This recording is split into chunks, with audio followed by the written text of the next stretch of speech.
All right, let's have a look at the armor. What are they going to say?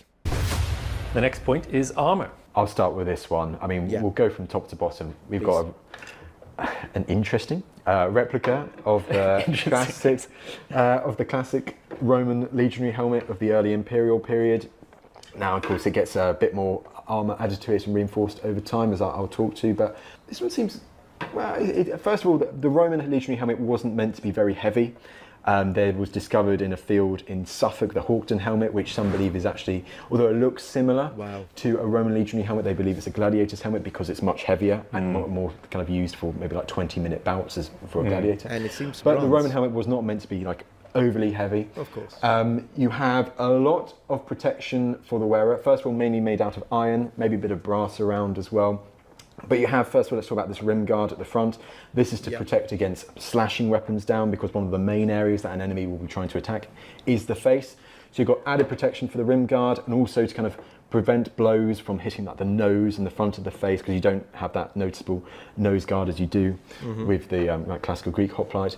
You've got these kind of flappy cheek pieces as well. Once again, that's extra protection. This is true, but what he just said only applies to the Corinthian helmet. There are plenty of other helmets in Greek army that have zero protection for the face. So I wouldn't say, I know that they are comparing these two only, but these two are not the only representatives of a typical Greek helmet and a typical Roman helmet. They are in our collective imagination right now, but there are a lot of helmets like that are completely open in the face here for the Greeks as well. Against slashing swords and so on that you'll be facing for an Iron Age warrior and so on. You have at the back this big neck guard as well. Once again, the same kind of thing, extra protection against people wanting to slash down on your face. Over time, I don't really see how much you can see on this one. This one looks a bit of kind of decorative design. There is a bit of contested debate around the beginning of the 2nd century AD when the Emperor Trajan invades Dacia, which is modern-day Romania. And the Dacians, I'm sure you know, they're renowned for having this double-handed, scythe-like polearm slashing weapon called a phalanx. And apparently, well, it is contested, but one line of argument is that because these phalanxes were so devastating when slashing down, to give the legionaries extra equipment, they had a kind of like almost crossbars to the top to kind of help absorb more of those blows. Can I be obnoxious for a second? Probably people will click away. He did say that the backplate was used to protect the face. The backplate was used to protect the neck. Thank you.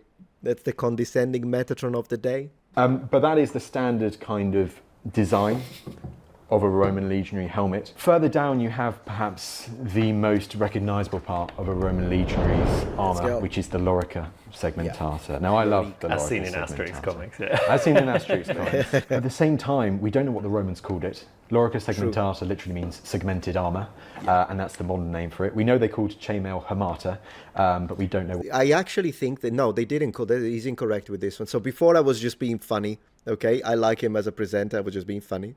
With the neck, the face, he just misspoke. It's fine. I do it all the time. I'm the master of misspeaking. But this one he got wrong. The Romans did not call it hamata. Hamata is as much as a neologism as segmentata is. They called it gallica. Exactly, Ryan. Or they just called it armor. We have mentions for both. Sometimes they just called it armor, and other times they call it gallica.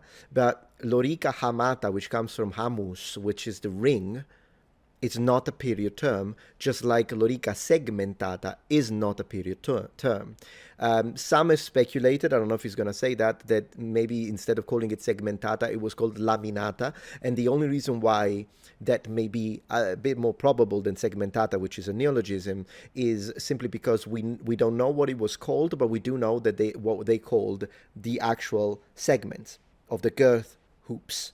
And they were called laminae, lames, basically. So since we know they called those laminae, and one would be a lamina, then it is possible that they called it lorica laminata, but we don't know, unfortunately. What they called this style. And it seems to have been introduced around the beginning of the 1st century AD or just before that. And that is because some of the earliest archaeological evidence we have, and best archaeological evidence we have for the lorica segmentata, comes from Germany and that site of Calcresa that I've mentioned, where you have basically 3/4 of this plate armour, of this kind of segmented armour surviving. And archaeologists have been able to garner a lot from that beauty. For those of you who are interested in the, I'm not correcting him, it's fine, he's speaking English, but for those of you who are interested in Latin and the precise phonemic vowel length, this vowel, the O and the E, are both long, so it's lorica, and then segmentata. So this A is long,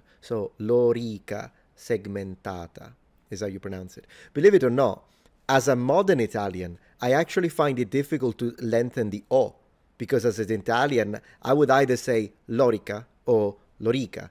I wouldn't, but the idea that I have to lengthen this, a bit like Romani, that's also another weird one that I have to lengthen the O, but that's how it is. Latin has a massive difference in terms of length of vowels, and it's phonemic, meaning that if you pronounce the vowel long or short, will influence the meaning of the word. There will be a semantic shift. That's, for example, how the apple in the Bible, in Adam and Eve, that's where it came from, because in the original Hebrew there is no apple, it's a round fruit. Full stop. We have no idea what kind of fruit that is. The only reason why in the Vulgate in Latin it became the apple is because you can create a little bit of a double, not a joke, but like a double meaning, because malus and malus, they sound almost the same, the only difference being the length of the vowel, and it can mean apple or evil. So that's why the apple is in the Bible in English and in Italian and in modern languages. In the original, it's just a round fruit. It could be a date. It could be an orange. We have no way to know. Beautiful piece of kit. It's made up of about 40 iron plates, and it's fastened together with kind of copper alloy washers, and buckles, leather surviving on it too from that archaeological discovery from Calcresa, which gives people more of a sense of how it was tied together. And the fascinating thing there is not just the outside, it's the inside of the armour as well, where they found these buckles as well to kind of tighten it. The first version of it, it seems that it is just kind of almost kind of tank top-ish. There's not much shoulder protection. That is added later. There are later examples of lorica segmentata, places like Corbridge and Newstead in Scotland as well, where bits have survived. And it seems that there's more arm protection, and also the outside buckles are removed and it's just kind of kept inside because they seem to be a bit more, it could easily get knocked off kind of thing and damage the equipment. No greaves in a Roman legionary soldier of the imperial period. There had greaves earlier on, at least on one foot, on one leg. He's right. But by this time, there are no greaves at all there. And a manica, I guess, is the other thing you should mention. It seems to be later on that this arm guard is added to their right arm, maybe during the Dacian Wars as well with the phalanx, a bit of added protection, but we do know that manicas are added later on. I think I've gone through everything. What is cool about the Latin word manica is that we still have the exact same word in modern Italian, pronounced exactly the same way, manica, and it just means sleeve. And it meant sleeve. It's just the same word. They didn't even bother to change it in 2,000 years, longer than that, in fact. So these are maniche in modern Italian. This is a manica. Kind of a cool little thing.